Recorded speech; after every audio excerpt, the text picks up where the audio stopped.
Hello students, आज हम start करेंगे हमारा जो साइंस का चैप्टर नंबर 2 है।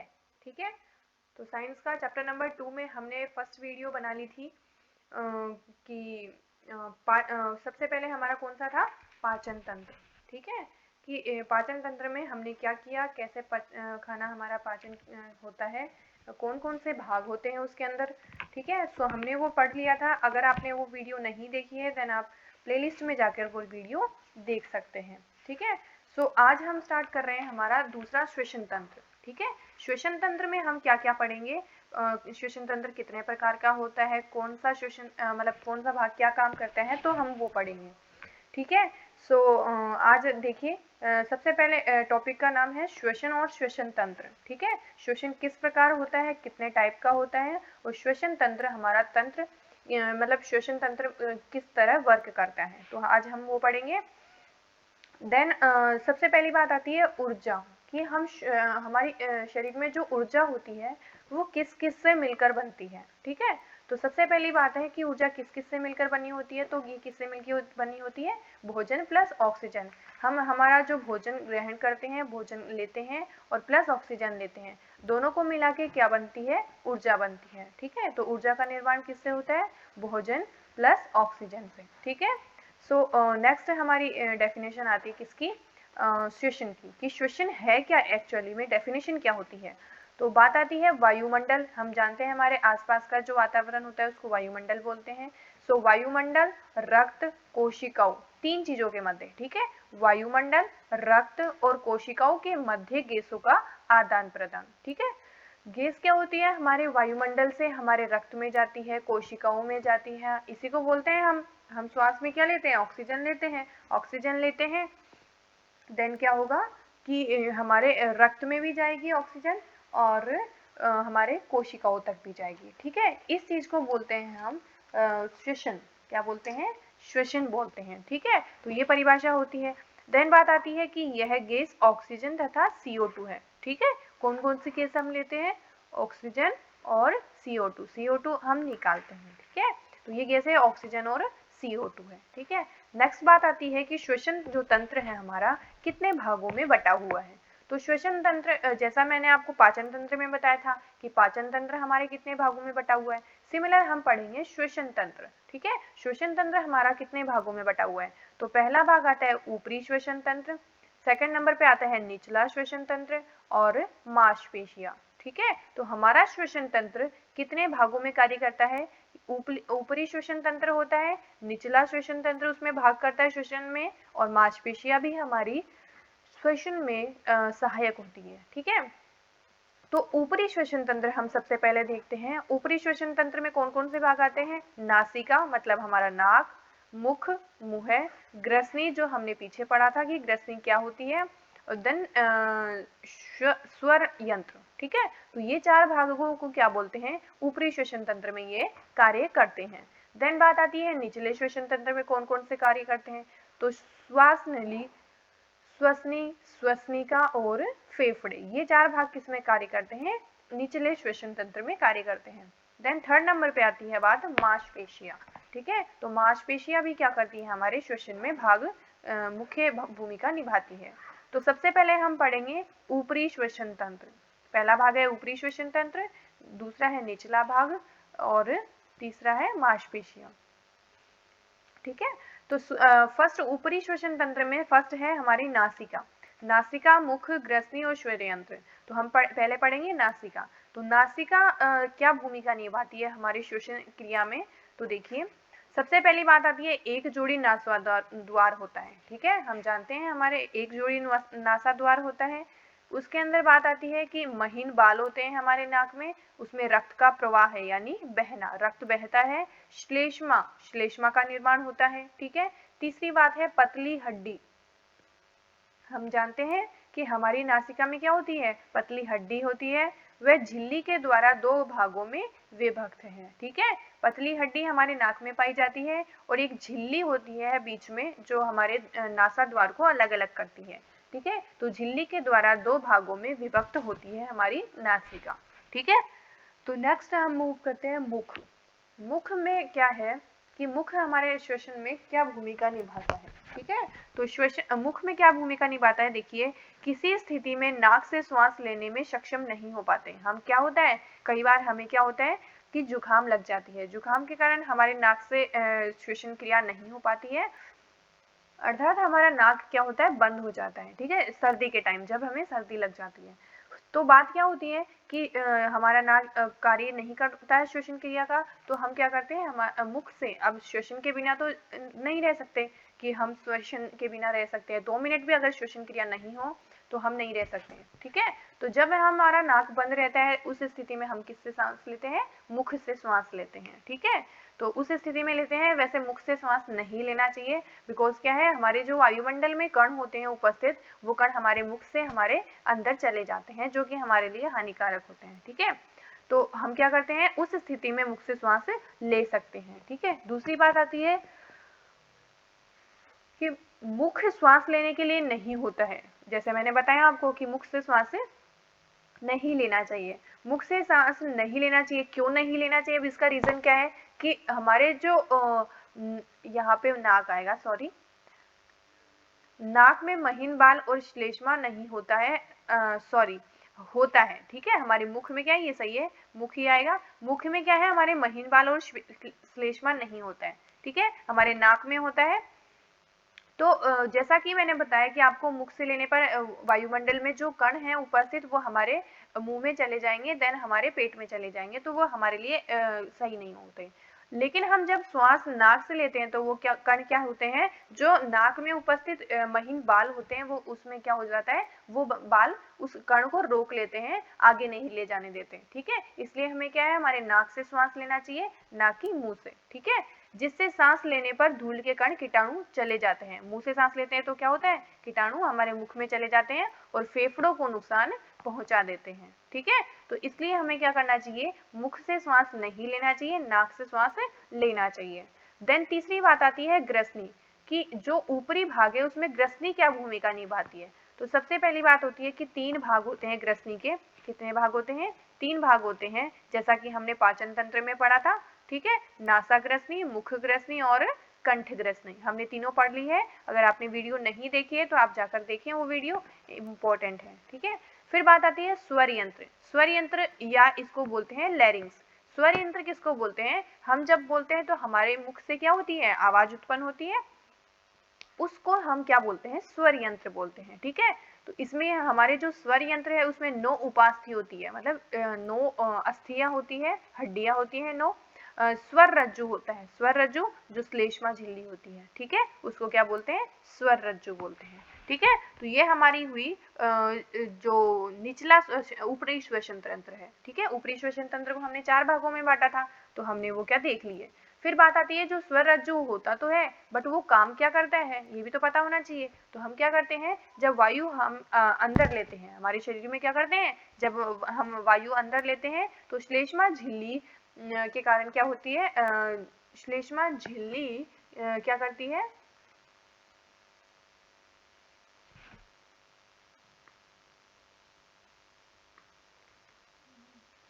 क्या लिखा हुआ है दिखाई नहीं दे रहा, कंपन करने लग जाती है। कट गया ना, काटना पड़ेगा। काटने वाले में बहुत टाइम लग जाता है, इसलिए मैं चाहती नहीं हूँ कि काटना पड़ जाए। वापस करूँ क्या, 8 मिनट का ही तो है। छोड़ना, काट देना। पापा जी आ गए, काटूं, ठीक है। सो हम नेक्स्ट क्या करेंगे, हम स्वर रज्जु का कार्य देखेंगे। ठीक है, कि स्वर रज्जु होता तो क्या है और उसका काम क्या होता है। तो स्वर रज्जु हमने देखा कि 9 उपास्थियों से मिलकर बना होता है। फिर इसका कार्य क्या होता है कि जब हम वायु को क्या है, हम श्वास के दौरान हम वायु अंदर लेते हैं तो हमारे क्या है, श्लेष्मा झिल्ली जो अंदर मुख में झिल्ली होती है वो क्या करती है, कंपन करती है। ठीक है, कंपन करती है तो उससे क्या होती है, आवाज उत्पन्न होती है, उसी को बोलते हैं स्वर रज्जु का कार्य वही होता है। ठीक है, आवाज को उत्पन्न करना। तो देखिए जब हवा को अंदर लेते हैं तो श्लेष्मा झिल्ली क्या करती है, कंपन करने लग जाती है, और जब हम बोलते हैं तो इसी से आवाज आती है। यही क्या है, इसका वर्क है, कार्य है स्वर रज्जु का। फिर बात आती है निचला श्वसन तंत्र की। निचला श्वसन तंत्र क्या कार्य करता है। ठीक है, निचला श्वसन तंत्र क्या कार्य करता है, फर्स्ट बात आती है श्वास नली। ठीक है। श्वास नली मतलब हम निचले श्वसन तंत्र को भी हमने 4 भागों में बांटा था, तो उसमें फर्स्ट है हमारा श्वास नली। श्वास नली क्या काम करती है, कितने भागों में बटी है, क्या इसकी लंबाई चौड़ाई कैसे है, तो हम वो देखते हैं क्या इसकी विशेषता है। ठीक है, तो सबसे पहली बात आती है कि लगभग 6 सेंटीमीटर लंबी होती है। ठीक है, श्वास नली जो होती है 6 सेंटीमीटर लंबी होती है और यह सी के आकार के छल्ले से बनी होती है। ठीक है, ऐसी ऐसी कुछ आकृति मैंने आपको बताई थी। ठीक है, ऐसी आकृति होती है, उसी को क्या बोलते हैं, श्वास नली, जो श्वास नली के चिपकने से रोकती है। ठीक है, ये इसलिए बनी होती है ताकि हमारी जो श्वास नली है वो चिपके नहीं। फिर बात आती है तीसरी, श्लेष्मा का उत्पादन। इसमें क्या होता है, जो श्लेष्मा है उसका निर्माण होता है। ठीक है, नेक्स्ट बात आती है हमारी श्वास नली हमने पढ़ लिया। श्वसनी या श्वसनिका, श्वसनी या श्वसनिका क्या चीज होती है। ठीक है, हमारा दूसरा और तीसरा भाग है ये, श्वसनी और श्वसनिका। ठीक है, तो हम इस डायग्राम के देखें आप, सबसे पहली बात है यहाँ से हमारे क्या है, नासिका है, यहाँ से हमारी ग्रसनी है, ये हमारा स्वर यंत्र है। ठीक है, ये क्या है, हमारा स्वर यंत्र है। आपको मैंने बताया था ये नासाग्रसनी है, ये कंठग्रसनी, कंठग्रसनी में स्वर यंत्र होते हैं, आप जानते ही हैं, कंठ से ही हमारे आवाज उत्पन्न होती है। फिर बात आती है जो श्वास नली है। ठीक है, ये श्वास नली है, इसमें क्या होते हैं, ये छल्ले टाइप की दिख रही है आपको, छल्ले टाइप की, यही थी हमारे वो छल्ले, उपास्थि जिसको हम बोलते हैं। ठीक है, तो बात आती है श्वसनी। श्वसनी क्या होती है, 3 प्रकार की होती है, प्राथमिक श्वसनी, द्वितीयक श्वसनी और तृतीयक श्वसनी। ठीक है, श्वसनी मिलके किसका निर्माण करती है, श्वसनिकाओं का निर्माण करती है, और ये क्या है, लास्ट में इनके कूपिकाएं पाई जाती है। देखिए कैसे, तो ये क्या है, हमारी श्वास नली है, ये जो नीचे ये पाई जाती है ये क्या है, कूपिकाएं हैं, ये क्या है, कूपिकाएं हैं। ठीक है, ये प्राथमिक श्वसनी, फिर ये अलग अलग भागों में बटेगी, द्वितीयक, फिर लास्ट में तृतीयक, और लास्ट में इनके क्या पाई जाती है, कूपिकाएं। छोटी छोटी ये कूपिकाएं आपको दिख रही होगी, ये क्या है, कूपिकाएं हैं। ठीक है, ये हुई तो प्राथमिक श्वसनी होती है, प्राथमिक श्वसनी किसमें बढ़ती है, द्वितीयक श्वसनी में। देखिए यहाँ प्राथमिक है, फिर ये दूसरे भाग में बटी तो ये द्वितीयक कहलाएगी, फिर ये एक और भागों में बट गई तो इसको तृतीयक श्वसनी कहा जाता है। ठीक है, और लास्ट में इनकी क्या पाई जाती है, कूपिकाएं पाई जाती है। ठीक है, तो ये हमने पढ़ लिया कि श्वसनी और श्वसनिकाएं क्या होती है। ठीक है, तो बात आती है श्वसनिकाएं अंत में जाकर एक गुब्बारे नुमा संरचना में बदल जाती है, जिन्हें कूपिकाएं कहा जाता है। जैसा कि मैंने आपको बताया, ये गोल गोल संरचना क्या है, कूपिकाएं हैं। ठीक है, तो नेक्स्ट पे हम मूव करते हैं। नेक्स्ट हमारा है फेफड़े, जो हमारा चौथा भाग है। ठीक है, निचले श्वसन तंत्र को हमने श्वसनी, श्वसनिकार, इनमें भागों में बांटा, उसी में हमारा चौथा भाग है फेफड़े। ठीक है, फेफड़े अब हमारे श्वसन तंत्र में क्या भूमिका निभाते हैं वो हम देखते हैं। तो फेफड़े एक झिल्ली नुमा संरचना होती है, जिसके अंदर बहुत सारी चीजें होती है जो फेफड़ों में सुरक्षित होती है। ठीक है, फेफड़े क्या है, एक झिल्ली नुमा संरचना, आपने देखे हैं फेफड़े कैसे होती है। ठीक है, तो उसमें क्या है, श्वास नली, कूपिकाएं, 30 मिलियन कूपिकाएं होती है। ठीक है, रक्तवाहिनी होती है, झिल्ली होती है और अनेक कोशिकाएं होती है, जिनसे हमारा फेफड़ा बना होता है। ठीक है, अब बात आती है मांसपेशियां, इसमें तीसरा भाग क्या था, मांसपेशियां। ठीक है, पहले ऊपरी श्वसन तंत्र, फिर निचला श्वसन तंत्र आया था, और उसके बाद में मांसपेशियां। तो मांसपेशियां क्या काम करती है, तो हमारा क्या है, एक डायफ्राम बनता है, जिसको मैं आगे डायग्राम की मदद से आपको समझाऊंगी। तो डायफ्राम क्या होता है, संकुचन होता है। डायफ्राम का क्या होता है, संकुचन होता है और शिथिलन होता है। ठीक है, संकुचन और शिथिलन मतलब जब हम श्वास लेते हैं तो हमारा अंदर डायफ्राम में क्या क्रिया होती है कि एक बार वो खुलता है, एक बार बंद होता है, फिर खुलता है, फिर बंद होता है, फिर खुलता है, फिर बंद होता है। ठीक है, हम श्वास लेते हैं तो इस दौरान हमारे जो फेफड़े हैं इस प्रकार वर्क करते हैं।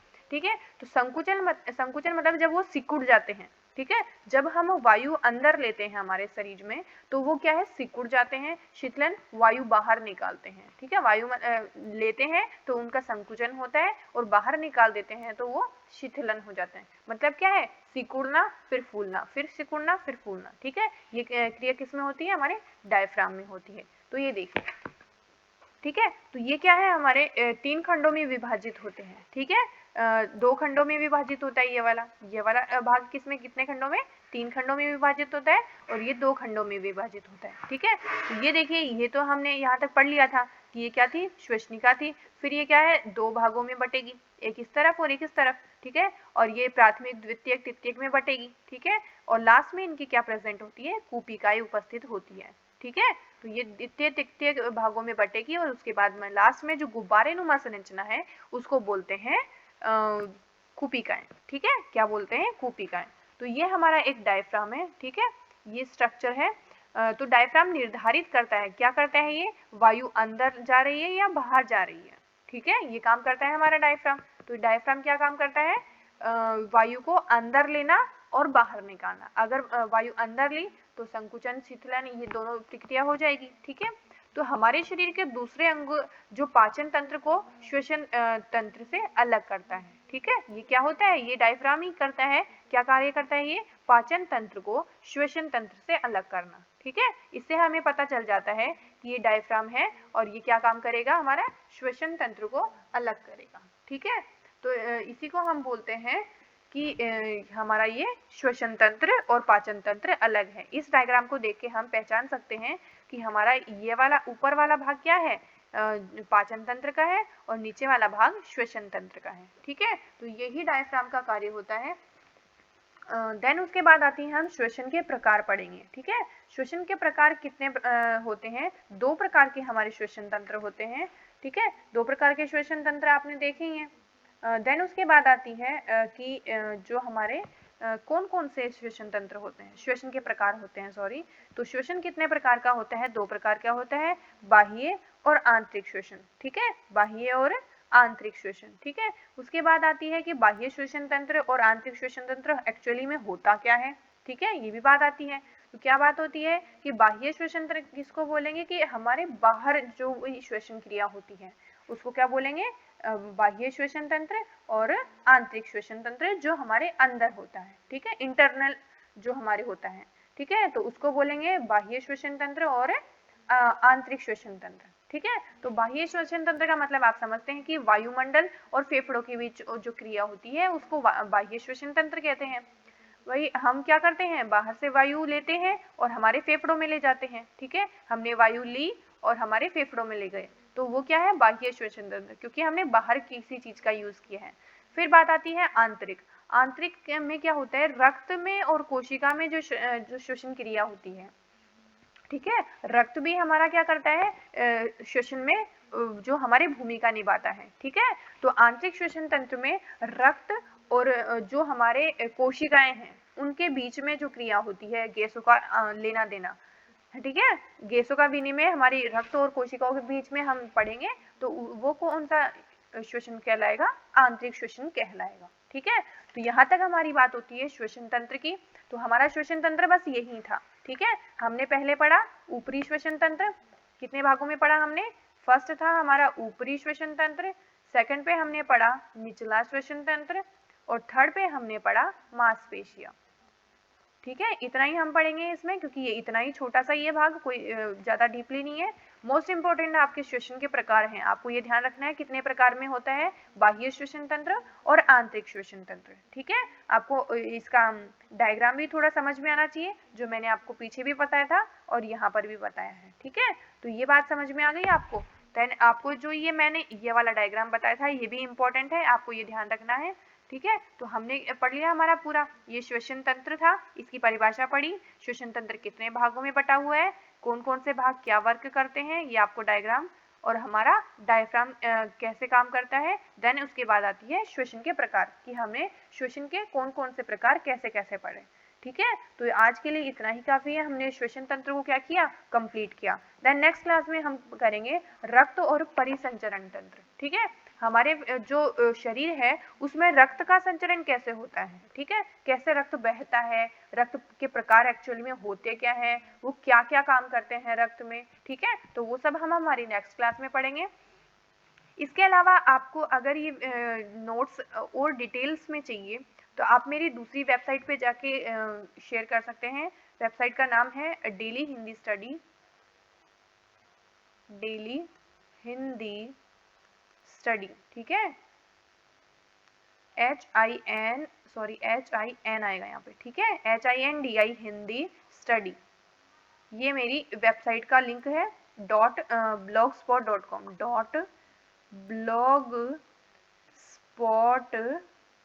.blogspot.com।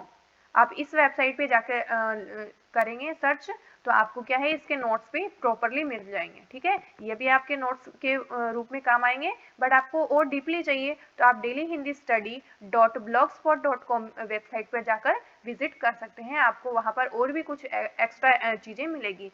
साइंस के भी चैप्टर हैं उसमें, मैथ्स के भी हैं और हमारे SST के भी हैं। ठीक है, तो आपको कुछ एक्स्ट्रा चीज़ें देखनी हो तो dailyhindistudy.blogspot.com वेबसाइट पर सर्च कर सकते हैं। आज के लिए इतना ही काफ़ी है। अगर आपको मेरी वीडियो पसंद आई हो तो मेरी वीडियो को लाइक करें, शेयर करें अपने फ्रेंड्स के साथ और सब्सक्राइब करना ना भूलें। बेल आइकन को प्रेस जरूर करें ताकि आपको मेरी आगे आने वाली वीडियोस का नोटिफिकेशन मिलता रहे। Have a nice day, bye bye.